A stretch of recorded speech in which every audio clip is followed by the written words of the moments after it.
Weekend of very just difficult reports out of Gaza as the onslaught continues, and it is increasingly unsafe for any type of food aid to get to people in Gaza. The images coming out horrific. Death tally in Gaza tops 18,000, and just so that we can satisfy people who are still want to justify why this is happening. The death tally in Israel on October 7th actually dropped to 1147. Yeah. I mean, I just want to remind people that the Biden administration was casting doubt on the numbers out of Gaza because it was a Hamas-run health ministry. And then quietly it was revealed, no, those numbers are quite accurate. But like, we're not going to... Well, in public testimony. But we're not going to also question whatsoever the fact that like Israel's numbers have now been decreasing, and they've revised them multiple times. It was 1,400, then 1,200. And now less. Yeah. I mean, I think there's going to be miscounting, but Sure. But the issue is that we were told time and time again this is like 5 9/11s or 6 9/11s, and I would just like that revised because at one point, when it was whatever it was, 5 9/11s or 12 9/11s, it was presumably this justifies a certain amount of killing of Palestinian civilians. Because we know, I mean, the Israeli military has an algorithm. They think it's very positive if they can kill one Hamas fighter for every 2 civilians. They must have a calculation as to how many Hamas fighters are there. And so these numbers should be more transparent, so that we can know how many Palestinian civilians have to die for this project that the Israelis have. And for those who obviously, who also say, there's not much that Biden can do, we're still waiting on this $14 billion supplement aid to Israel. But in the meantime, the administration has authority under the guise of it being an emergency to continue to provide Israel with bombs. And I'm not talking just the defensive things for the Iron Dome, but to continue to provide bombs to be dropped on Palestinian civilians. Tank shells. Talking about tank shells now. But there's it seems quite clear, right? I mean, if the idea is that Hamas is all in tunnels, then, we know that a significant percentage of the bombs are meant by design, not a bug, but rather a feature to be dropped on civilians. Well, I mean, come on, the bombs would draw out the Hamas fighters, right? Because for some reason they would see the bombs and say, hey, that's the place where I want to go. Supposedly, I guess. I don't know. That's the theory. Thank you for that logic, Israel. But that's why there's no British people in London anymore, because Hitler bombed them.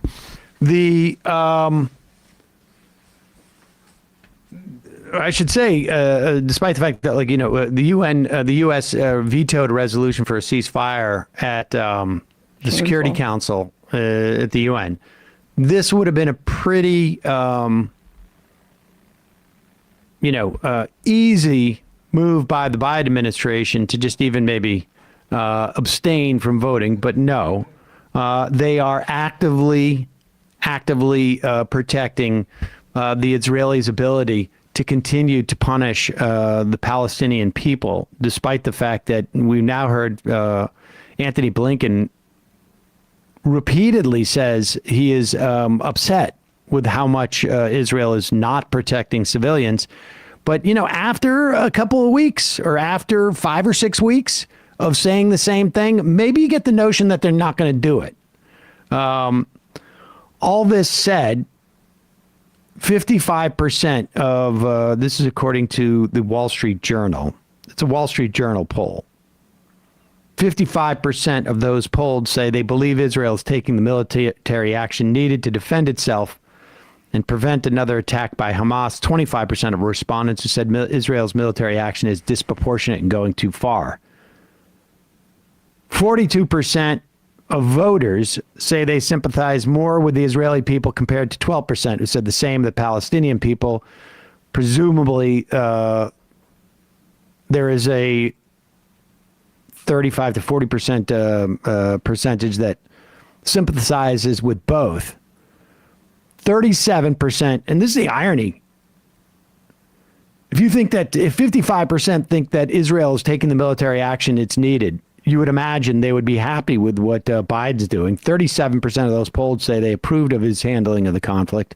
52% disapprove, because in all of this polling, the only sort of non-control factor is what the Democrats are saying, and what younger people or older people are saying.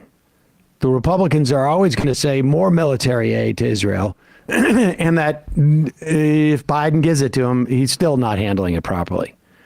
2/3 of Republicans say they were more sympathetic to Israelis, compared with 2% who sympathize more with Palestinians. That number on Democrats is 25% say they are sympathetic to Palestinians, and 17% who say they sympathize more with the Israeli people. So the Democratic Party is, split to some degree, but to the extent that it's not, it is more sympathetic with the Palestinian people. This is the dynamic of we couldn't stand Nancy Pelosi in her tenure as leader for speaker and had so many problems. And then you look at the approval rating and you get a little bit outside. Right. And just standard Democrats who aren't going to pay too much attention, or if they're listening to MSNBC, which keeps calling this a war between Israel and Hamas as opposed to crimes of genocide.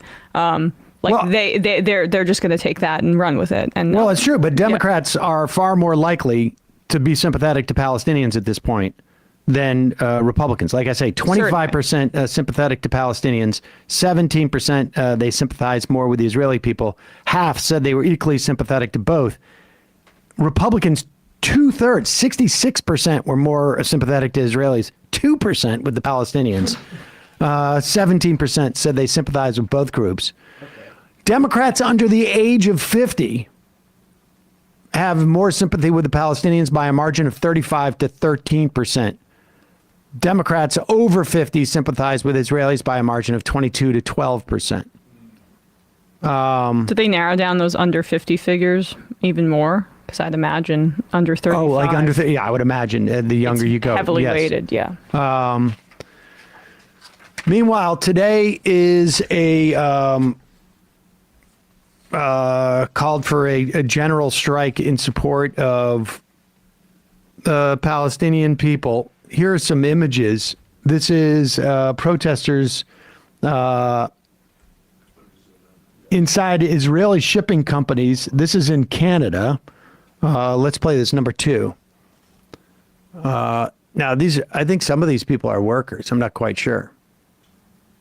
On December 11th, we cannot collectively let Western participation in genocide and racist narratives continue to control our responses to mass murder. We must use our legal power to refuse the unquestioned Canadian, American, and European support for Israel's murderous campaign against Palestine. That's why today's action is connected with several others happening at same offices in major city centers across so-called Canada.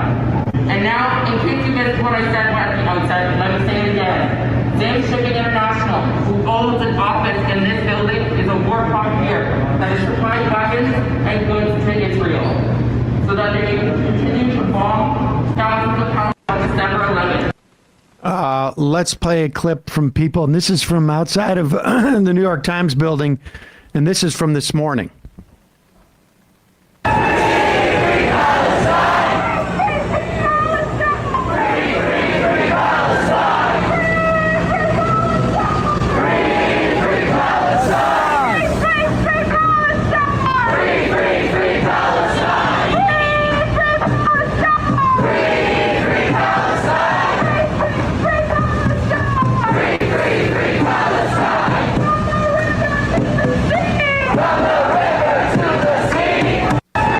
There's protests going happening all day today in New York. I think the last at Barclays at 6 in Brooklyn. Also, there is a movie called Israelism. I have yet to see it, but I've heard very good things about this documentary. I think Ben Burgess has saw it and reviewed it, maybe, but I've heard a lot about it too. Peter Beinart interviewed in this movie. As Noam Chomsky interviewed, and it's about essentially the story is, and I don't know how aware people are of this, but it is about American Jews, two of them, who there's many programs for American Jews to go to Israel for short periods of time. I, as a 15-year-old, I think it was our confirmation class, went for 2 months and then returned at least once or twice over the next 5 or 6 years, once with my family. But part of these trips are sponsored by organizations to deepen the relationship between American Jewry and Israel.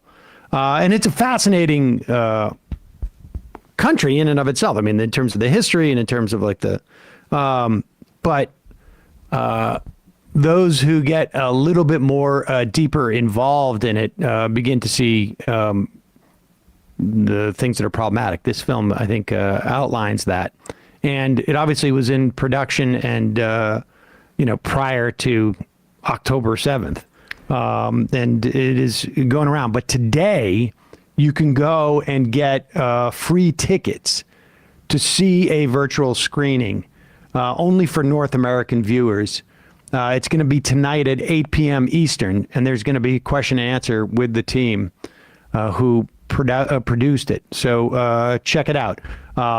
Again, Beinhart, Nor Erakat, others. Great. In the film. Figures, yeah.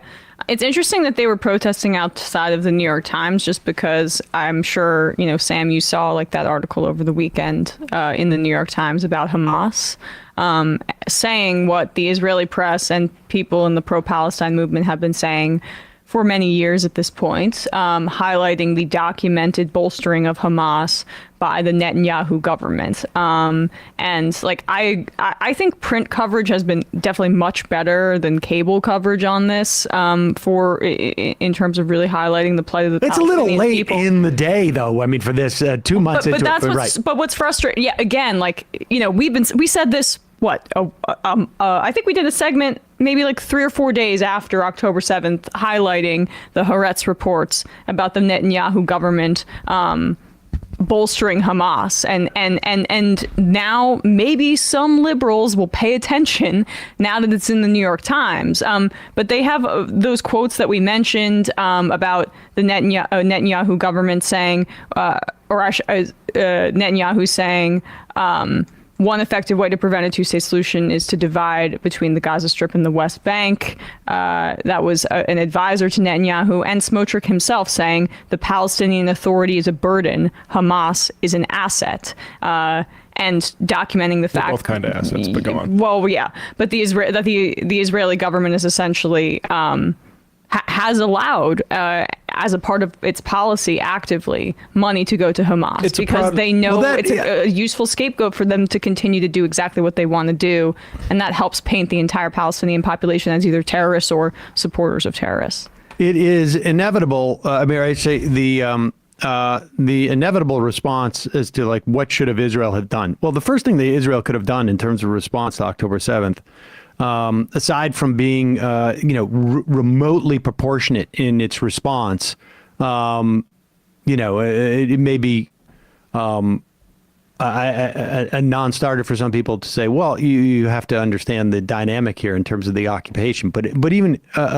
in terms of having some proportionate response or more targeted towards Hamas, you could have cut off the money to Hamas. Yeah. You could have used that as a mechanism in which to build up a different entity in Palestine. But the point is that There has been no partner on the Israeli side for never mind a one-state solution, a two-state solution for decades. Decades. Before it was Hamas, it was the PLO, and they said the exact same thing about it. And Hamas is just a more recent product of divide and conquer. Right, exactly.